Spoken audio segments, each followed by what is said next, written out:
a solução geral da equação. Tá? Então a solução geral está aí. Φ de x igual a x mais c vezes elevado a menos x mais d. C e d são constantes. Aquilo que eu disse. A solução geral é parametrizada por duas constantes. Agora, tem um negócio interessante com as equações diferenciais lineares homogêneas. Tá? Ó, uma coisa que você deve observar com as equações diferenciais lineares homogêneas.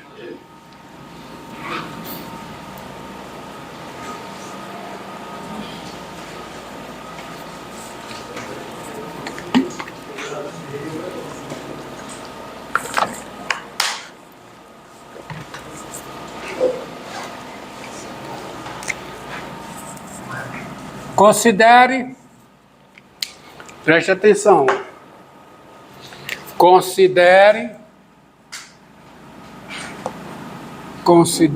a equação diferencial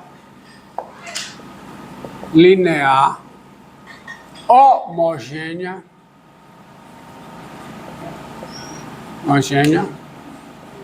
F duas linhas de x mais P de x, F linha de x, mais Q de x, F de x igual a zero. Equação diferencial linear homogênea. Deixa eu ver se eu esqueci de...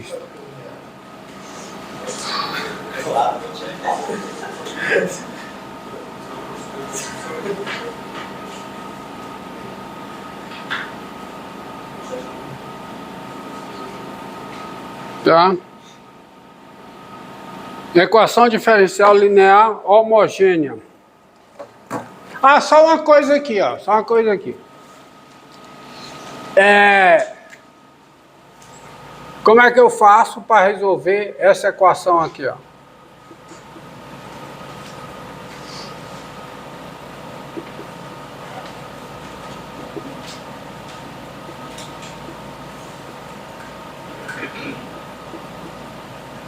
Aqui tem condição inicial, então aqui só tem uma solução. Então você vai ter que achar as duas constantes, tal que isso aqui. Então você vai ter que resolver um sisteminha, tá? Pronto. É fácil. Aqui só tem uma solução, tá? Então isso eu deixo com vocês. Resolva esse problema.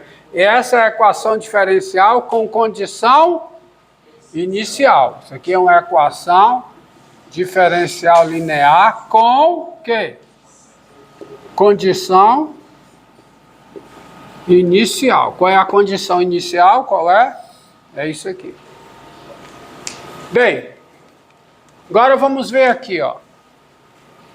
Observe uma coisa, ó. Se φ1 e φ2, se φ1 e φ2, tá?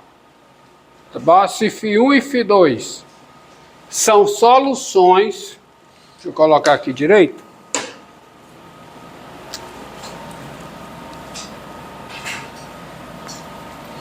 Considere a equação diferencial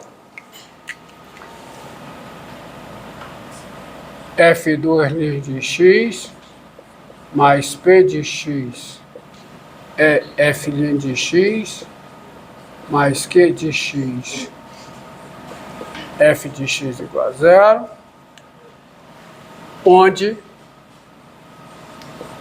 I contido em R é um intervalo e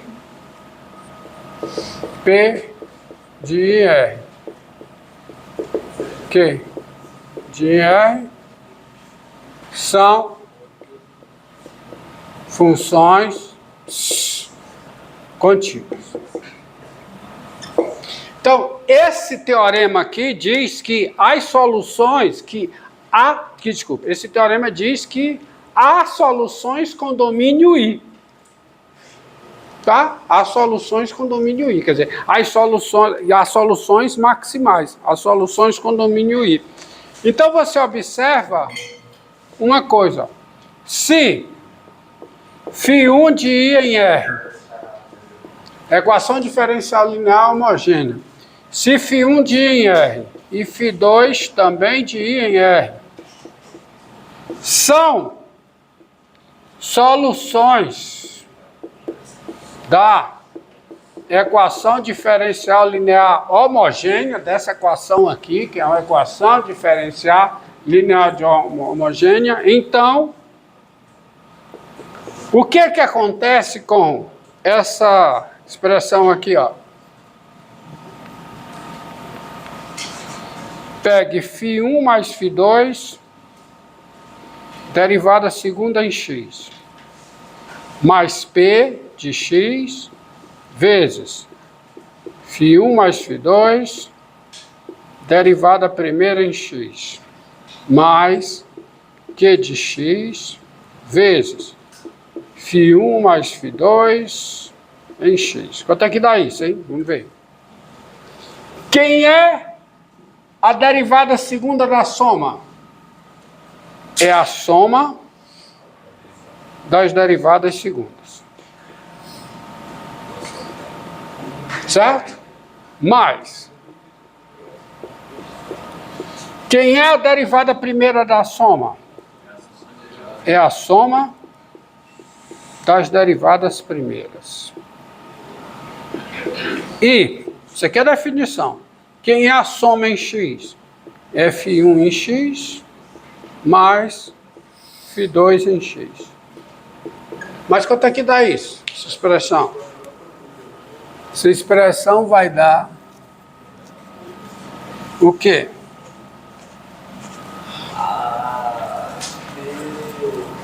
Eu estou partindo de que hipótese? De que φ1 e φ2 são o quê? Soluções dessa equação. Então, o que é que acontece quando eu substituo aqui φ1 mais φ2? Ó, φ1 mais φ2, φ1 mais φ2, φ1 mais φ2. Então, quando eu junto aqui, quando eu agrupo de maneira correta, isso aqui vai ficar o quê? Vai ficar a derivada segunda de φ1 em x, mais P de x vezes a derivada primeira de φ1 em x, mais Q de x vezes φ1 em x. Certo? Mais o quê? A derivada segunda de φ2 em x, mais P de x vezes φ2 em x, mais Q de x vezes o quê? φ2 em x. Quanto é que dá esse parênteses aqui de cima? Por quê? Porque φ1 é solução da equação. Então esse parênteses dá quanto?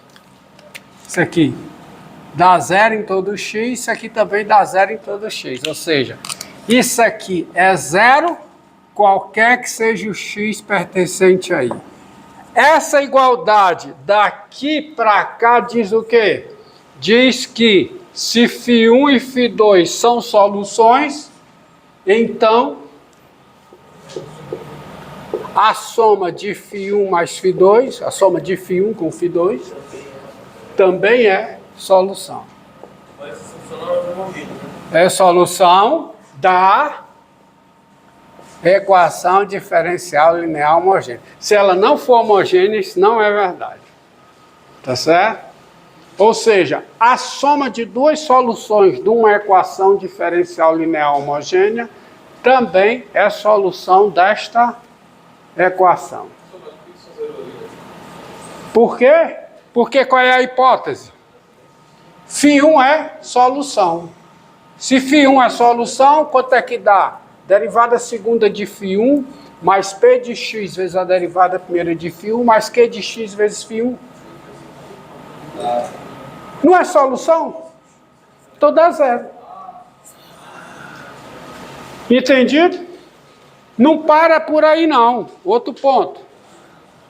Se φ de I em R é solução da mesma equação diferencial linear homogênea.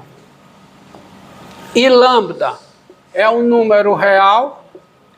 E lambda é um número real.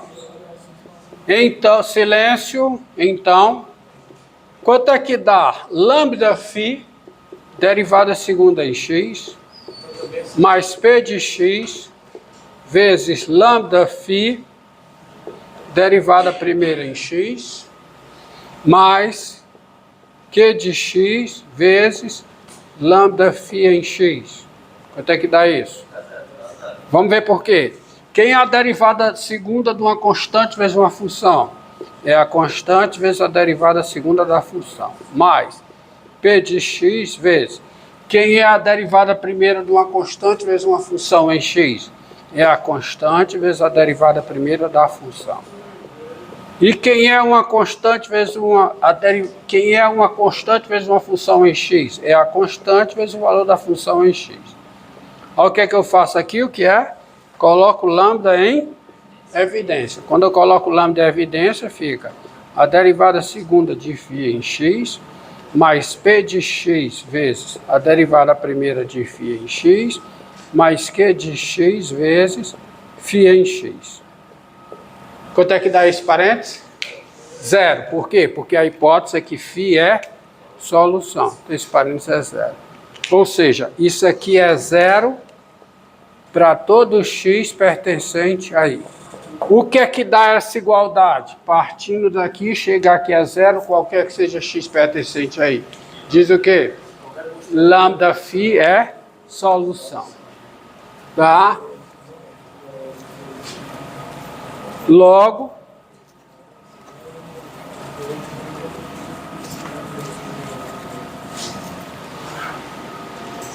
lá, isto diz o quê? Isto diz que lambda φ é solução. Ou seja, silêncio, se φ é solução de uma equação diferencial linear homogênea, o produto de qualquer constante por φ ainda é solução. Isso só vale para homogêneo. Tá? Se eu tenho duas soluções de uma equação diferencial linear homogênea, a soma dessas duas soluções ainda é solução. Vocês estão fazendo álgebra linear, não estão? Já viram transformações lineares? Já chegaram a ver transformações lineares? Já começa. Já viram transformações lineares entre espaços vetoriais quaisquer, espaços de funções? Sabe por que uma equação dessa, assim como ali, o que é equação diferencial? Ó, silêncio! Vocês estão levando carão na internet, rapaz? Vai aparecer lá. Você sabe por que essa equação é dita linear? Ah, não é porque tem esse formato. Sim, mas por que com esse formato é linear? Porque quando você pega a parte que depende de f e tira a parte que não depende de f, essa parte aqui dá uma transformação linear entre espaços de funções. Porque se você pegar uma transformação que leva uma função na sua derivada segunda, mais outra função vezes a sua derivada primeira, mais outra função vezes a função, isso aqui dá uma transformação linear no conjunto de funções, que são duas vezes diferenciáveis, no conjunto de funções. E essa transformação é linear. Por quê? Porque se você pegar L de f mais g, quem é L de f mais g? Fica a derivada segunda de f mais g, mais p vezes f mais g, derivada primeira, mais q vezes o quê? F mais g. Então isso aqui vai ser o quê? Derivada segunda da soma. Soma das derivadas segundas. Então quando você agrupar, vai ficar o quê? Depois você vai ficar f duas linhas, mais pf linha, mais qf, mais o quê? G duas linhas, mais Q vezes G' mais P vezes G' mais QG. Não fica assim? Usando o fato de que a derivada é linear. Derivada segunda da soma é a soma das derivadas segundas. Derivada primeira da soma é a soma das derivadas primeiras. Então, quando você vê aqui, o que é que você tem? L de F mais L de G. L de G, tá? A mesma coisa vale se for uma constante. Mesma coisa não. Se for uma constante, pode botar que você vai chegar aqui, isso aqui é quem? É lambda vezes L de F. Ou seja, a parte que depende de F, estritamente de F, dá uma transformação linear entre dois espaços de funções. O espaço das funções duas vezes diferenciáveis, que é um espaço vetorial, no espaço das funções definidas no intervalo I. Pronto, é isso aí. É por isso que é chamada equação diferencial linear. A mesma coisa acontece na derivada primeira. Fecha aí, garoto.